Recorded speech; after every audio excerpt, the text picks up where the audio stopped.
It's just, yeah, you are live. Hi, hello, everybody's there? Hi. So, welcome to MusicTT's presentation, Tag Your Hit, all about the wonderful world of metadata. So, get straight into it. So, $40,000 was lost by a band recently who, for some reason, their metadata got lost from a transfer. So a transfer was happening between two databases, and some metadata was lost, meaning that this band missed out on $40,000 worth of revenue.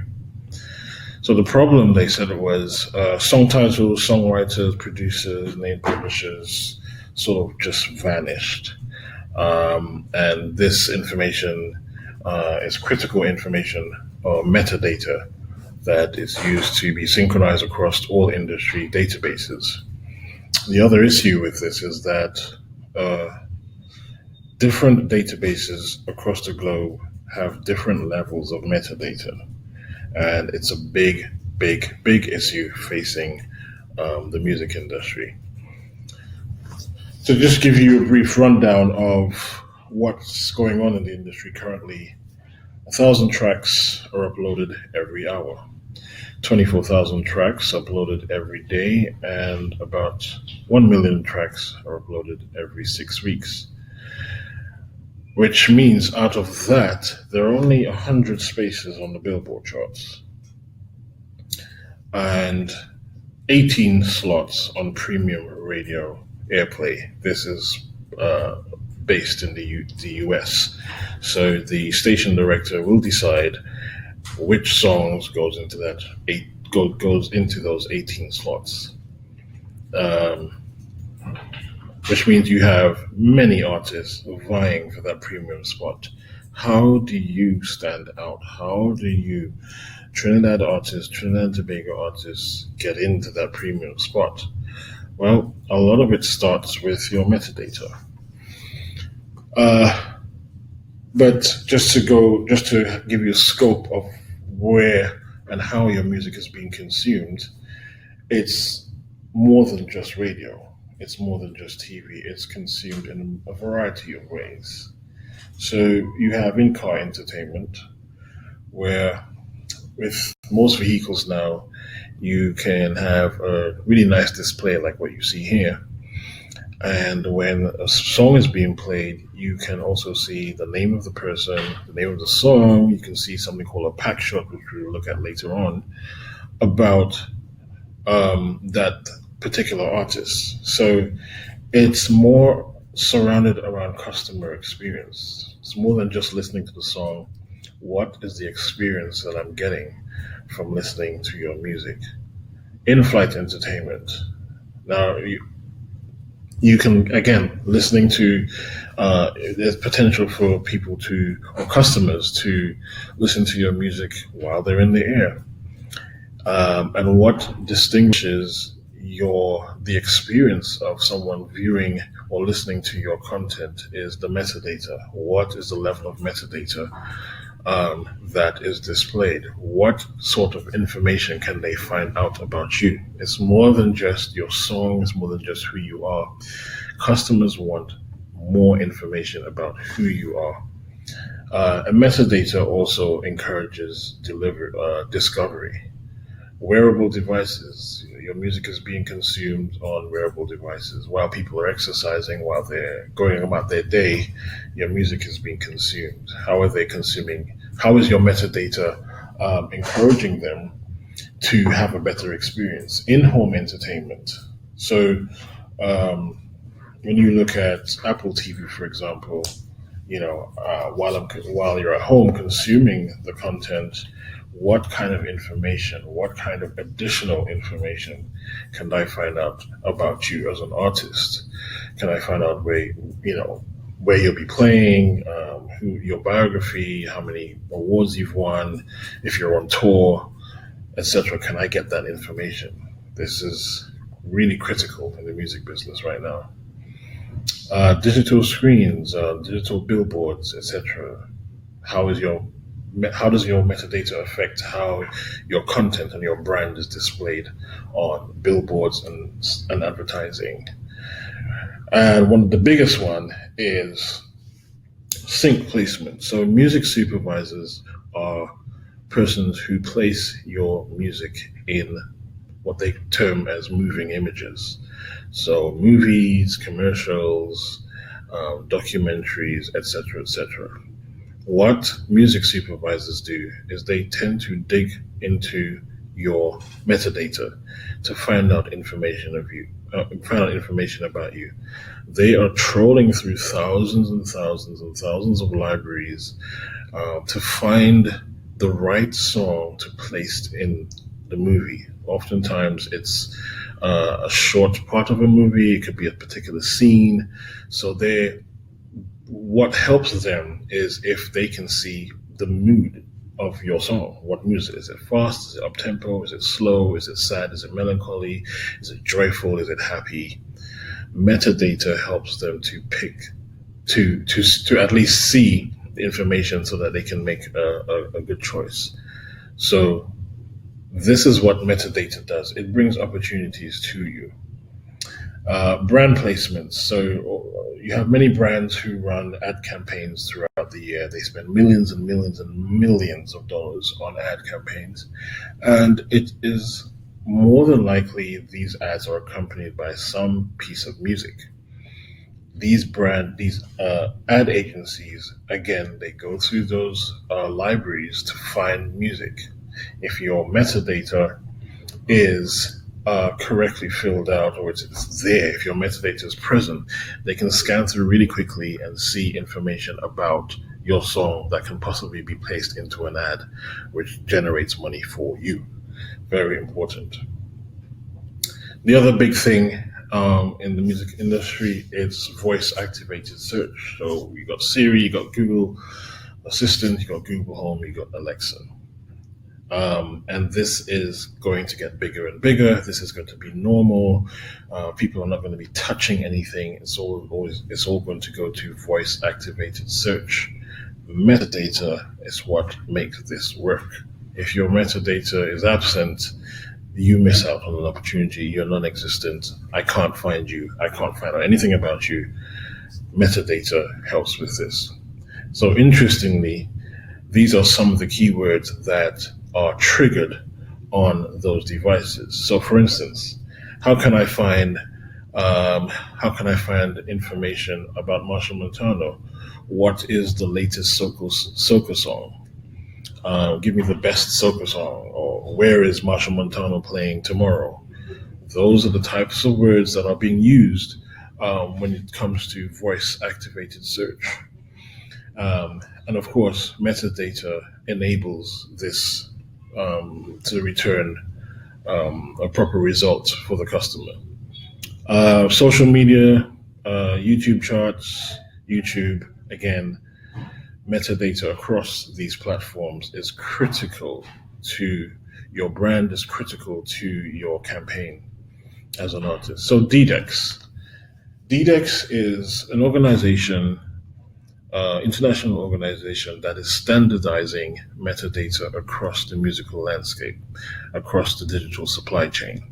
So what's happening now in the music industry is that, as I mentioned before, there are various databases across the musical supply chain. Every label has their own database, every publisher has their own database, etc., etc. And what's happening is that there are different levels of clean data across these databases. And DDEX is the organization that is currently trying to standardize how metadata is displayed across databases. And this is critically important. I can't tell you how important this is. because the cleaner the database, when information is being exchanged, it can all line up and it can all sync. Sometimes when you're exchanging information, you have one set of information going to a database and it's not matching up as what's there, or it's not the same thing. So somebody's losing out. So DDEX is sort of trying to standardize that. So traditionally, when you deliver, or when a publisher or a major label delivers your digital assets to the DSP. DSP is a digital service provider like iTunes and Spotify. They use a syntax called ERN, Electronic Release Notification. That syntax holds some basic information. So name of artist, title of song, genre, duration, like 3 minutes, 15 seconds. It may have something like mood. It may have BPM. So those are the basic. It may have a little bit more than that, but those are the basic set of data that's sent across to iTunes and Spotify. What the music industry is now saying, look, we need a whole lot more information than that. Let's say, for instance, you're a big fan of Marshall Montano. I'm just using him as an example. And you really like this guy. You really like how he sounds across his albums. You like the sounds. You like the music, whatever. You're a big fan. So you want to know, okay, well, what kind of micings, or what kind of mic is he using to record his songs? All of that information can be placed into the metadata. The type of mics, the type of console he uses, the mixing engineer, the type of VST plugins that he uses. Like, you can put as much information as you want into the metadata. Because of that, they have created a new syntax called MEED, Media Enrichment and Description, which basically supports 30 different mechanisms for the description of parties' releases, resources such as sound recordings and works in ways that are different from the data exchange using ERNs. Essentially, this just allows you to put even more metadata than previously that has previously been delivered.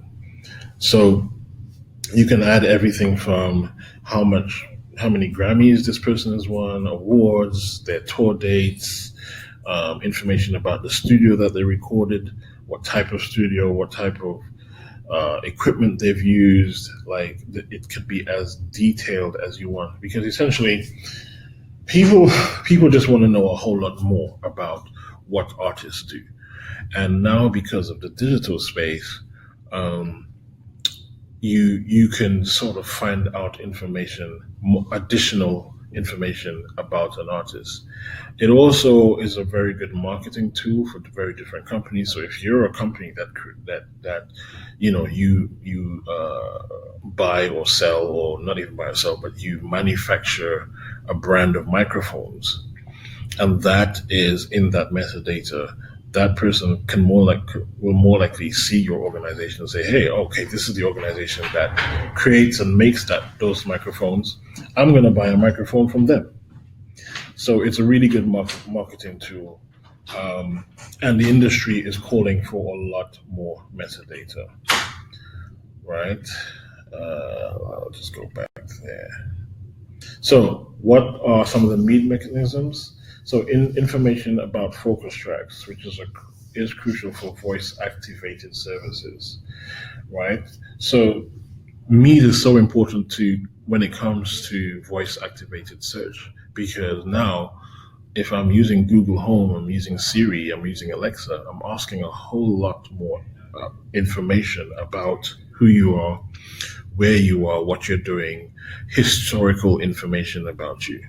Okay, so that's why these MEED mechanisms are so important. So, for example, you can ask, what is the latest George Ezra track, right? so which may well differ from recently released songs because of the advertising campaigns or other events. Journalistic materials such as reviews about an artist, musical works, a recording, an album, musician, lyrics, very important. Information about artist nicknames, historical chart positions, etc. All of this is extra information that the music industry is calling for. So metadata, what is it? Metadata is simply information about information, meaning the information is artist, title, composer, duration, format, version, genre, BPM, etc. That's information. But in context, what happens is metadata puts context to this.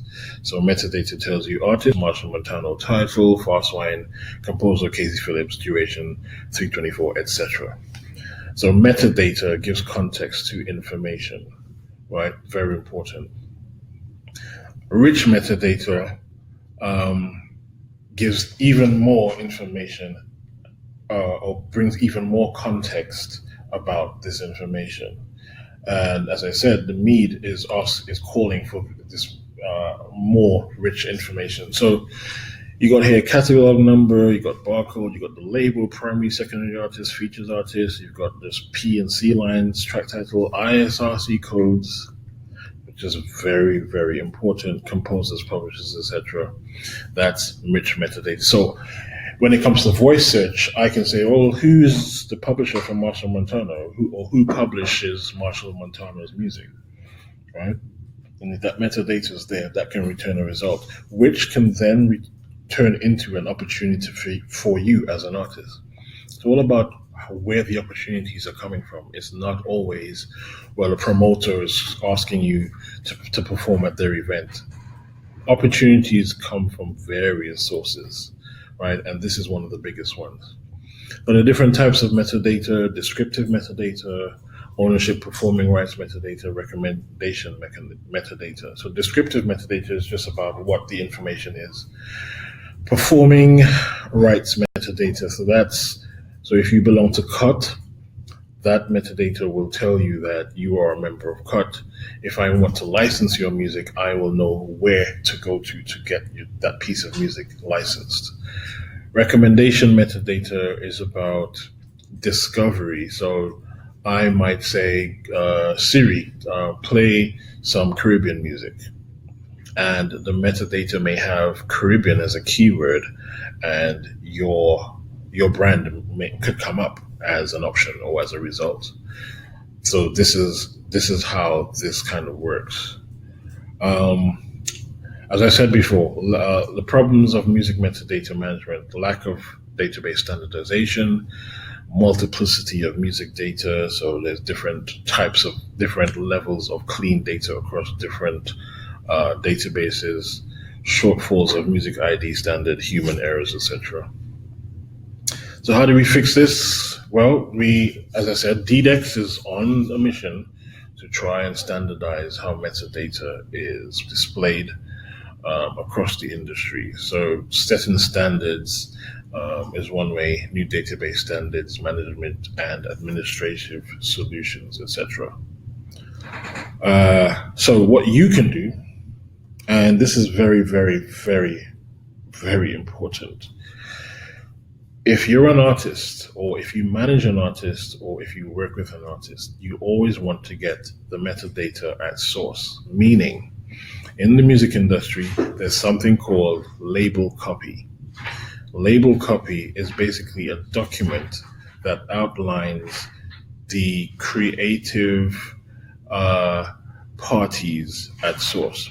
So if you're in the studio and you're writing a song and you're working with a producer and there's a instrumentalist there, you want to write that down immediately because that forms part of your metadata. So the songwriter, the producer, the mixing engineer, the person playing the guitars, you want to write that down from source and keep that in a file so that when you're ready to deliver this metadata, you don't have to now go searching for this information and calling up the producer and doing that stuff. So while you're doing it, make a note of who is doing what. Make a note of the shares, etc. So there's something called a split sheet that you can download from online, and that ensures that you know who owns what, who owns a share of what, etc., etc. So some common metadata issues. So I did an experiment and I did a search for a local band, and I found a band called the 7 Year Itch. Really good cover band from Trinidad. They do some really good stuff. But their band name, I found sort of caused some issues in terms of finding them online. So I did some experiments and I tried to find, okay, which one is it? Is it format 1, 7 Year Itch with a lowercase I? Is it 7 Year Itch altogether? Is it 7 Year Itch spaced out? Which one is it? So there were different sort of capitalizations that I tried to find. Lowercase, words altogether, lead caps. So lead caps is when you have each word capitalized. The first letter of each word capitalized. Was it lowercase? Is it all caps? Which one is it? Couldn't find. So I did some experiments, went online, typed in 7 Year Itch online, and this is what came up. 7 Year Itch is a psychological term that suggests that happiness is in a relationship declines after around year 7 of a marriage, right? This is why metadata is so important. If I wanted to hire that band, this is the result I get. There is no information about them, and they're really good. They're really good. And this is the information I've got. And what anybody would do, a promoter, a label, anybody who's interested in an entity, in a band, in a brand, the first place they're going to go is online to find them, to find their management, to find a contact number. And this is what happens, right? So I did another combination with the words all together, still got the same result. Did a different combination with the words spread apart with lead caps, same result. So I did a number of iterations and it had the same results. Only when I did 7 Year Itch Trinidad, then I kind of found them on Facebook. And I guess we're going to talk about websites a bit later, but every band should have a Facebook page. A website. I don't care how basic the website is. It is imperative and it's critical that you have your own website, not just because if you have a social media site that let's say Facebook, Instagram could change their algorithms and change this and change that, and that can mess up your situation. But it's just because of how Google searches for information. If I'm looking for you on Google, the first place Google looks is your website. The first place. If there's no website, Google is going to try to find other sources to give the customer a result. So if I like this band and I want to go to one of their shows and I type in where is 7 Year Itch playing, and there's no website with the tour information on there, Google's just going to search somewhere else for it, and it may not be good information, which means I don't get to go to your show, you don't get any money, right? I may want to buy your product. Again, there's no information. This is what metadata does. Metadata ensures that you are found. Metadata ensures that you are present and that you exist. So I tried another combination, 7 Year Itch band Trinidad on YouTube, and it came up with another band that's not the band I'm looking for, right? That's because their metadata is just not optimized across the internet. So I did another experiment with an artist from Canada called Deadmau5. Now, if you notice how his name is spelled, DEADMAU5. Now, this could be a cause for massive concerns. I mean, if you heard of Deadmau5 but don't know how you spell his name, more than likely you're not going to find this guy, because this is such a unique way this doesn't even look like Dead Mouse. It looks like Dead More 5 or something. So, how do I find that? How do I find this guy? All right. So when you type in DEADMOUSE, if you look to the right, that's what comes up, the actual spelling of his name. Because whoever is handling his metadata, maybe his label, his publisher, his manager, whoever is handling that side of things, his analytics and his SEO, they knew that most people are going to type DEADMOUSE. They knew that. They anticipated that. So because of that, they would have sort of connected these different keywords to his brand, DEADMAU5. So if you type different iterations of Dead Mouse, DEADMOUSE or DEDMOUSE or DEADMOU, whatever, they would have connected those different iterations to his brand, so that to ensure that whatever combination you type, you're going to come up with Dead Mouse, as in DEADMAU5. So optimization is important. If you have a unique spelling name, you have to make sure that people can find you, because somebody's looking for you. And if I'm looking for you and I'm taking more than 5 minutes, 10 minutes to find you, I'm going to the next person because I just can't find you, right?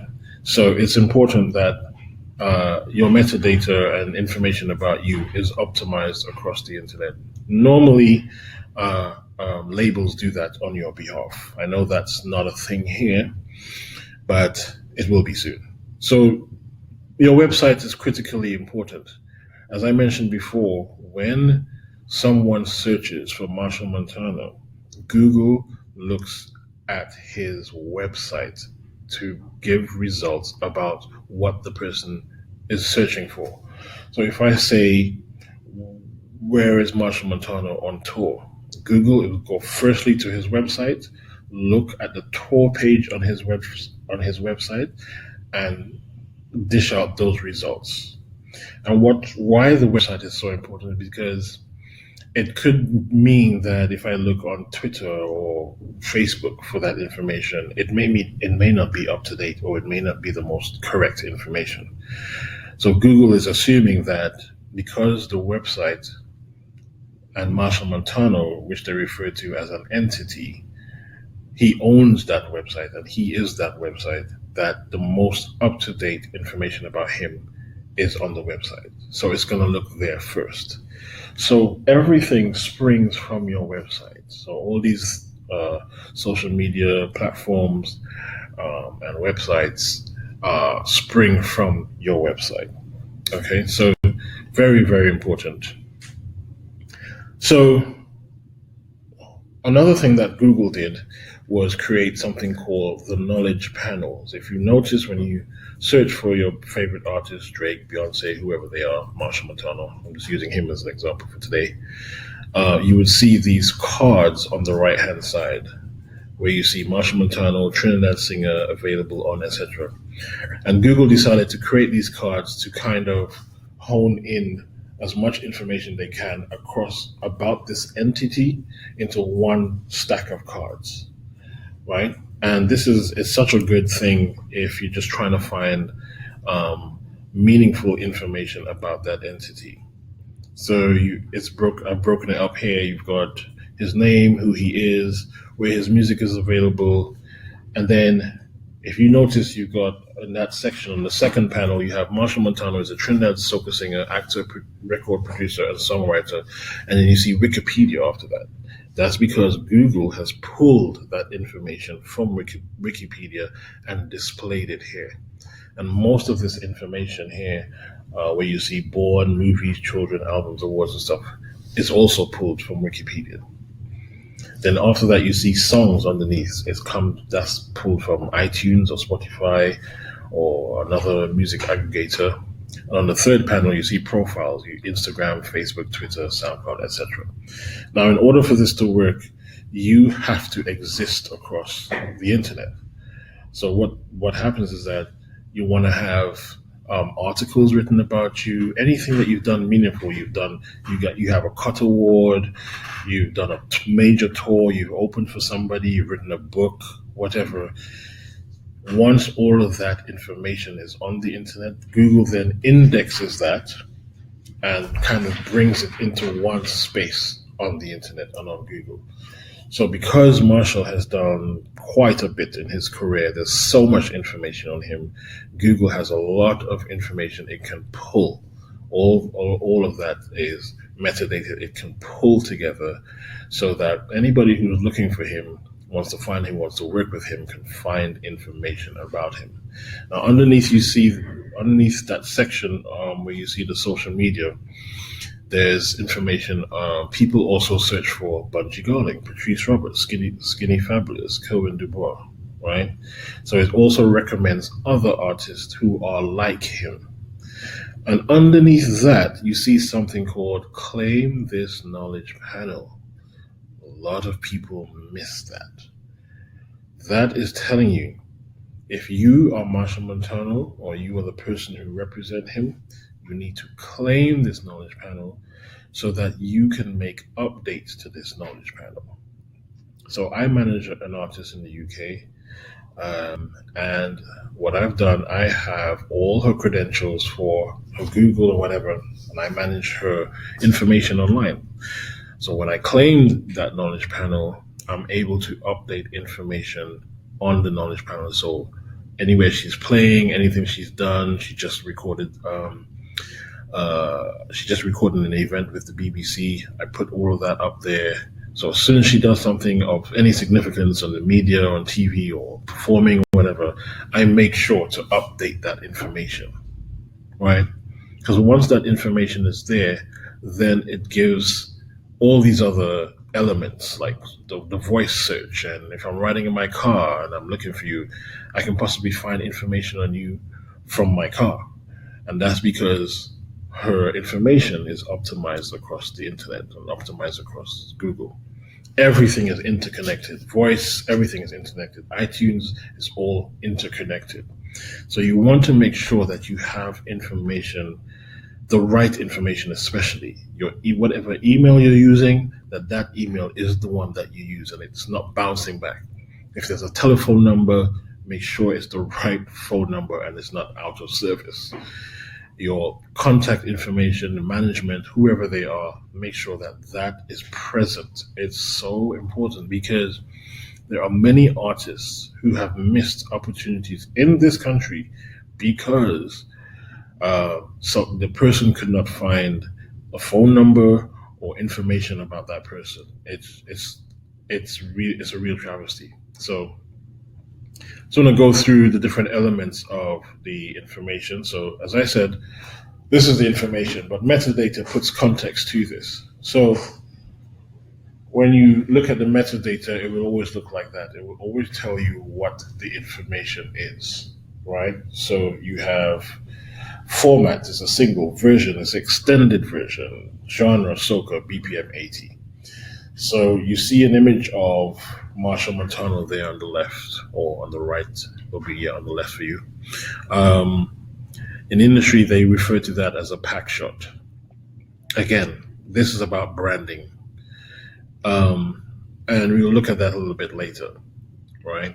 So downstream effects of not having this information correct. So artist Marshall Montano, if you don't have that information correct, or the name is spelled wrong, or whatever databases across the music landscape who are sending information for Marshall to get paid, if his name is spelled wrong or it's not formatted in the right way, that could affect his royalties. It can also affect how his name is displayed across different media. And you always want to make sure that when your name is displayed, like on iTunes, on Apple TV, on Spotify, or wherever, that is displayed correctly, right? You've got also Fastwine title, ISRC and ISRC codes. Again, something we'll touch on a bit later. Composer Casey Phillips. Again, there's a big push. There's a new company out called Jackster or Jackster or something like that. I think it's Jackster. They have started this company to compile contributor information across the music industry. So if you're a producer, if you're a songwriter, if you're a guitarist, drummer, if you're a mixing engineer, mastering engineer, they are compiling that for the world's music. And it's excellent, because the music industry is saying, look, if you're a songwriter, if you play the guitars and you played on an album, you need to get paid. You need to be compensated. And people need to know about who you are, right? Because that brings more work for you.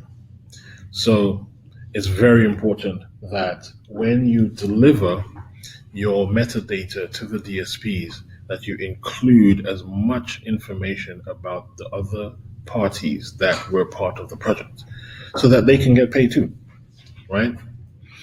Duration, very important. So let me go through the other slides and get down to this a little bit deeper. So one way you can add metadata into your MP3s especially is on iTunes. You go to Get Info, and there's some information you can add in there, right?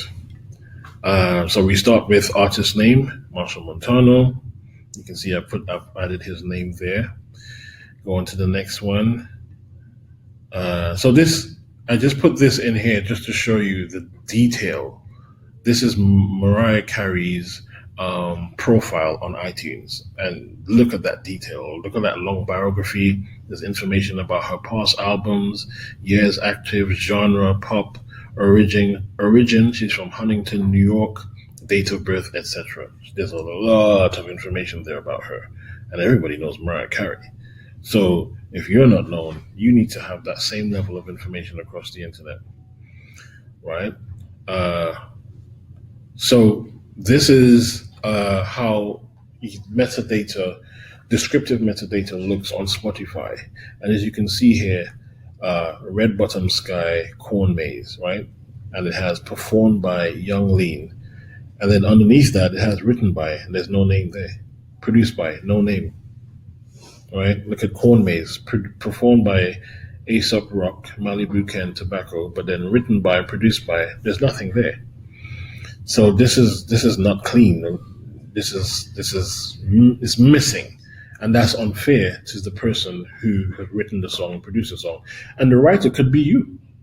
You could be, if you're the performer, you could be the person who also wrote the song and probably also produced it, which means that you're missing out on royalties, right, as a writer and a producer.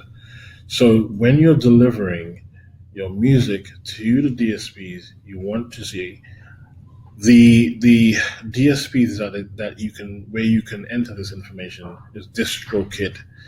DistroKid is probably the best music aggregator or the best digital distributor on the market, and they allow you to fill in a lot of information.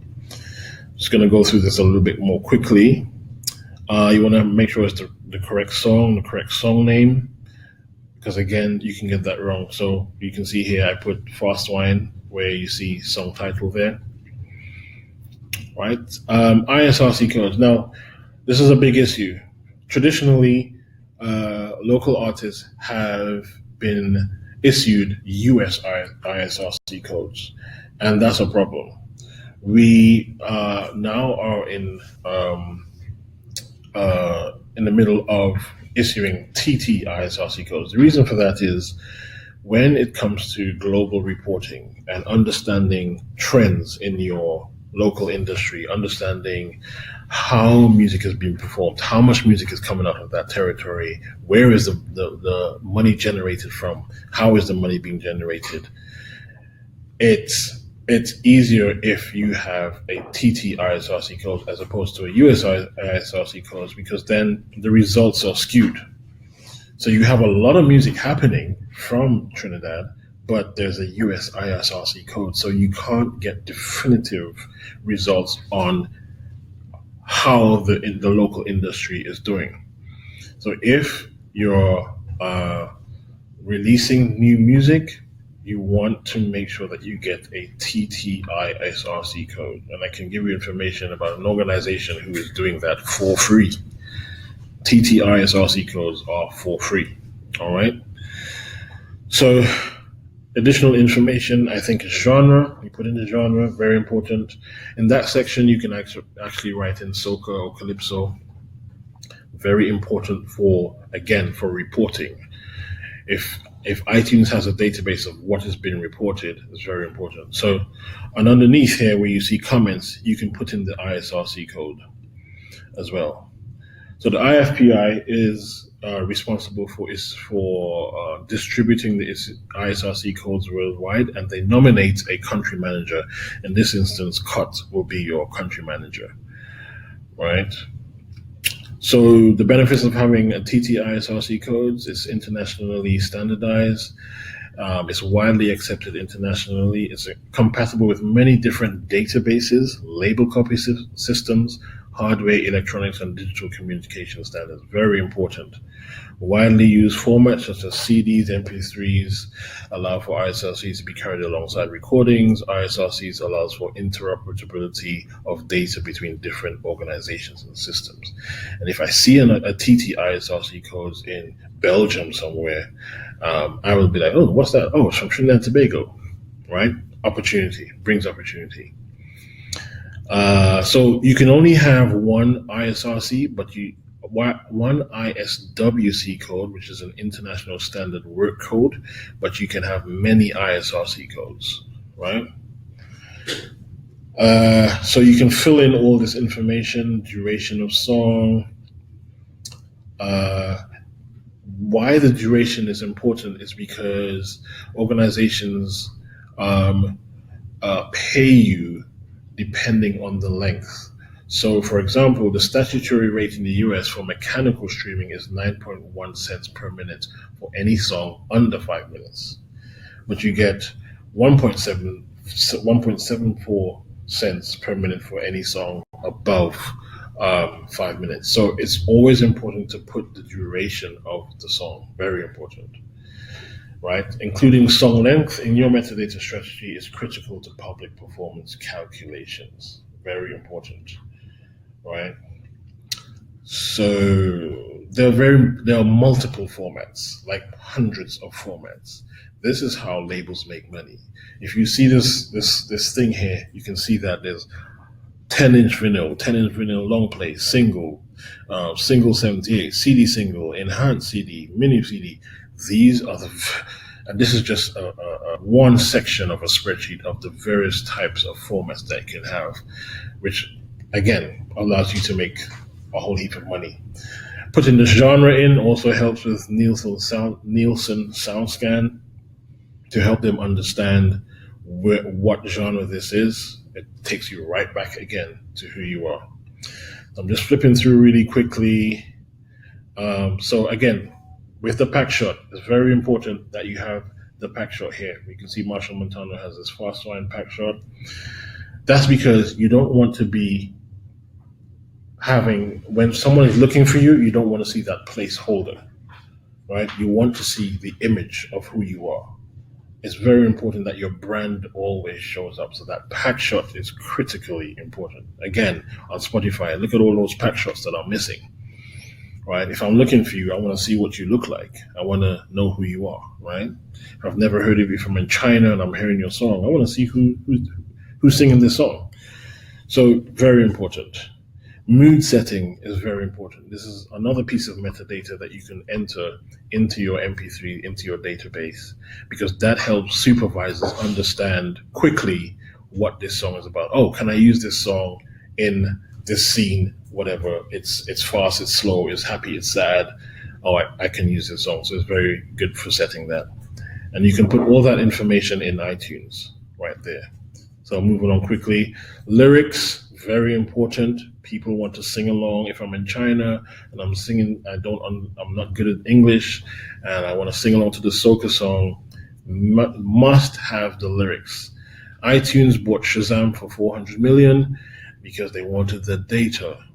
They wanted that those capabilities. Or when somebody Shazams your song, the lyrics can come up and you can sing along. That is increased customer experience. You can see that right here.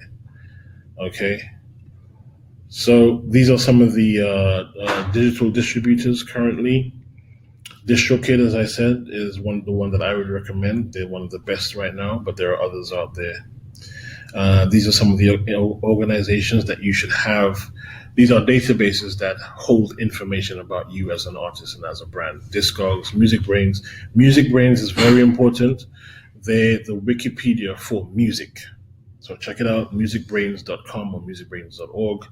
If you go on there and you type in Jay-Z or Jennifer Lopez, you would see their entire catalog represented there. Very important.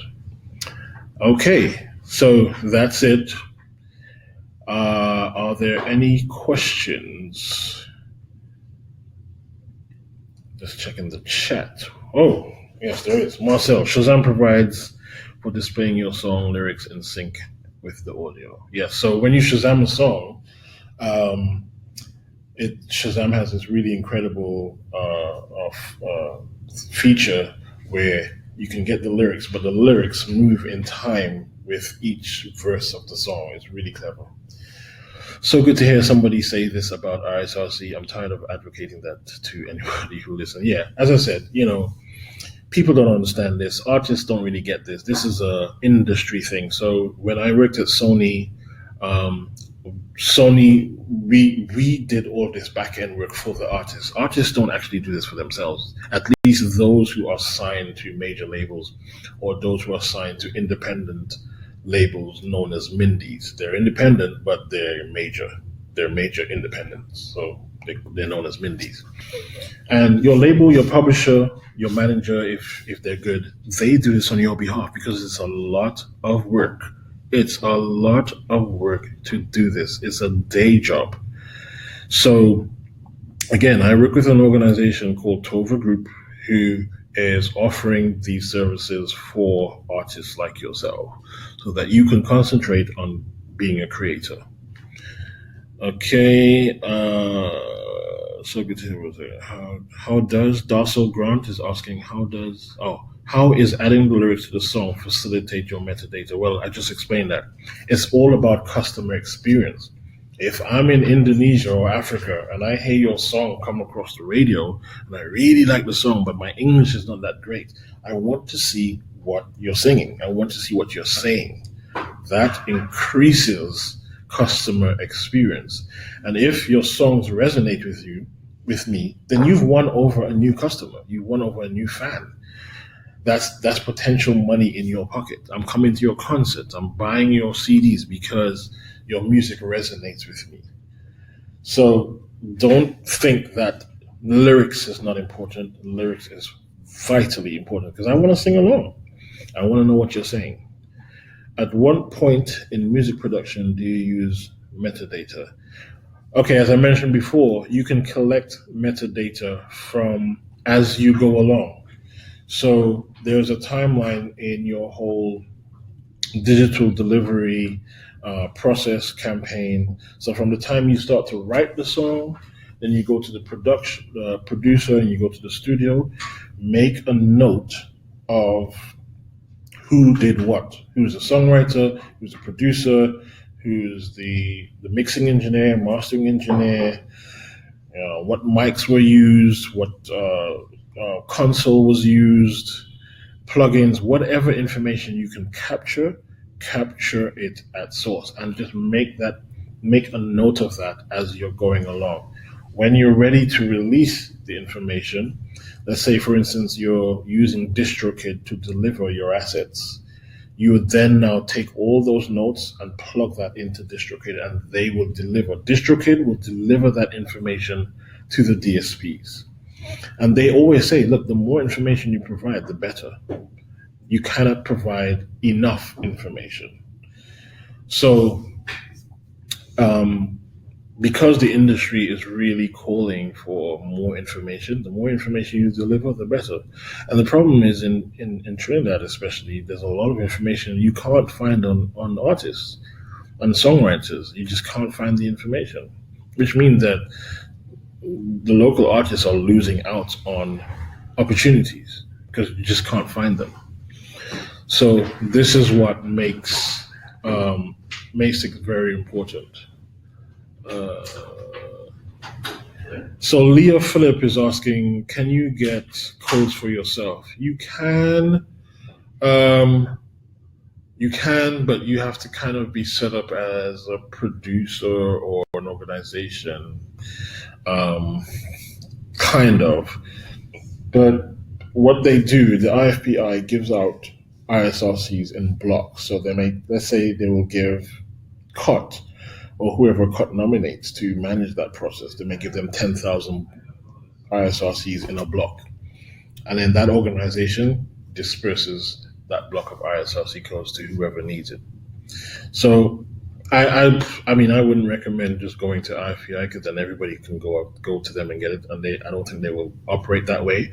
What they will do is send you to COT to get the ISRCs, and then COT will tell you, okay, we've nominated this organization to do this on our behalf. Go to them and they will give you the ISRC codes. All right.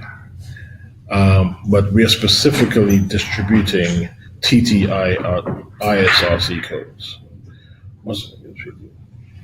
So the organization that gives free TT ISRC codes is Cilia Audio ID. The name of the company is Cilia Audio ID. I'll put it in the chat. But you can contact me. My number's on the screen. My email's on the screen. My number's on the screen. You can contact me and we can get the codes to you, TT ISRC codes. Yep.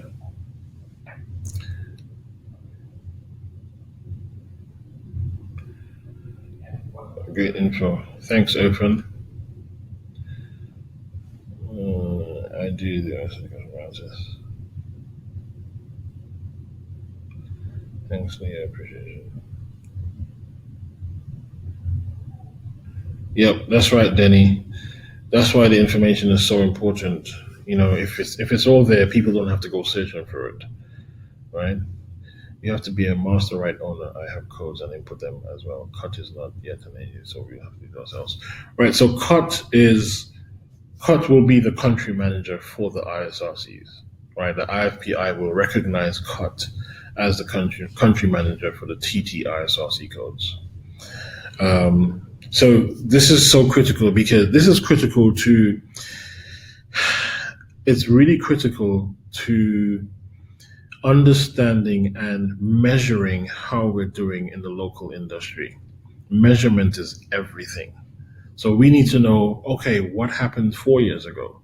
What kind of money did we generate? How many songs were created that year? What genres are doing the most songs or generating the most money? Where is the money coming from, right? The TT-ISRC designation helps us to understand those metrics, right?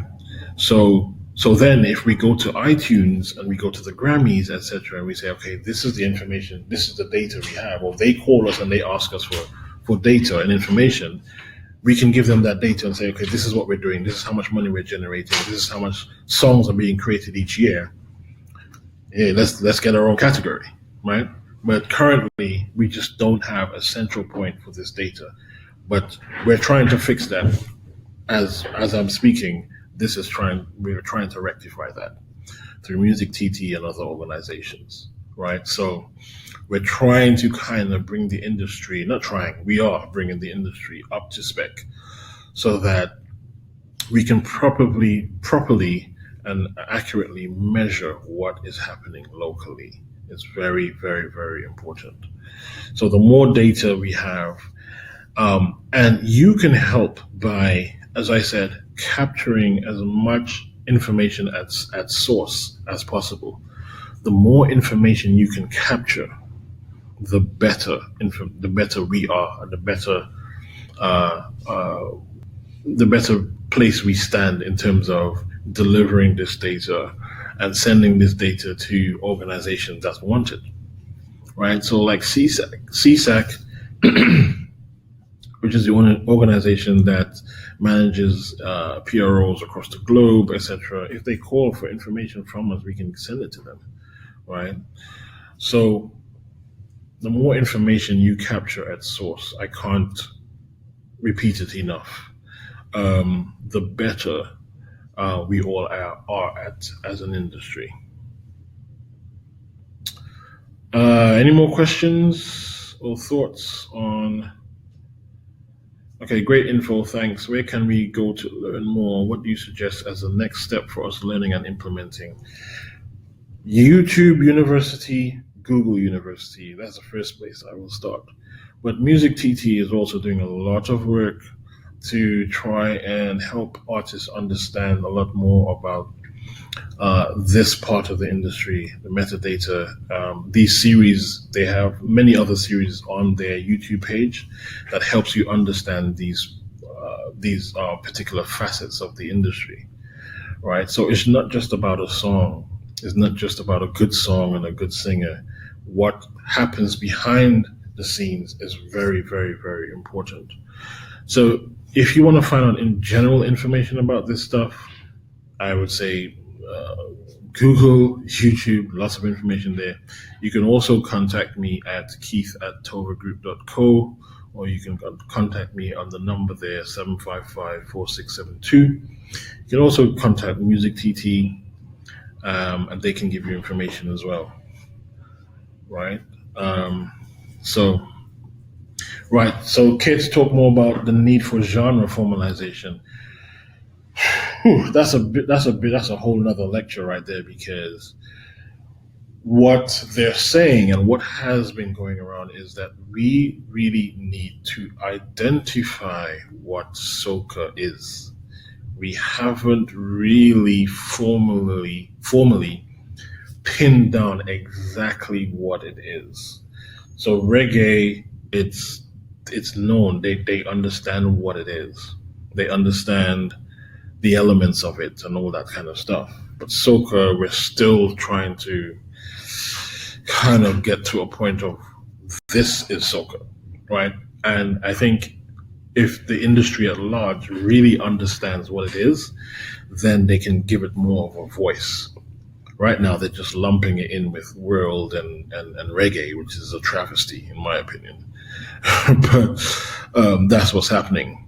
And that has to do with it not being completely 100% defined. There's still, well, what really is it? Is it, we don't really know. So we really, really kind of need to know what that is. And again, if we know what it is, if we know if there's a ISRC designation, we can kind of pull things together and say, all right, this is what it is. This is the numbers it's doing. These are the people that are performing this music. This is the back catalog that we have, etc., etc. We can kind of now formalize things and make things more official. Right, got about 2 minutes left on this live webinar. Again, feel free to call me up, hit me up on my number, 755-4672, keith@tovergroup.co. Tover Group is we are offering a variety of label services to different artists to kind of help them with things like this, because for an artist to kind of do this themselves and create is a bit much. So we're kind of offering these label services to artists to ensure that it's not only done, but it's done properly, and it's done to spec, and it's done to standards, industry standards, right? Metadata is very, very, to be brutally honest, it's quite boring. But it's very, very important. It's very crucial to your brand. It's very crucial to people discovering who you are. And it's painstaking work, right? Especially if you're trying to get it right. because DSPs will reject your metadata if it's not formatted correctly. So hit me up, give me a call, let's talk. It was great. I hope you got the information that you thought you would get. I hope it was meaningful and useful for you, and hopefully we can speak soon. Okay? Yeah.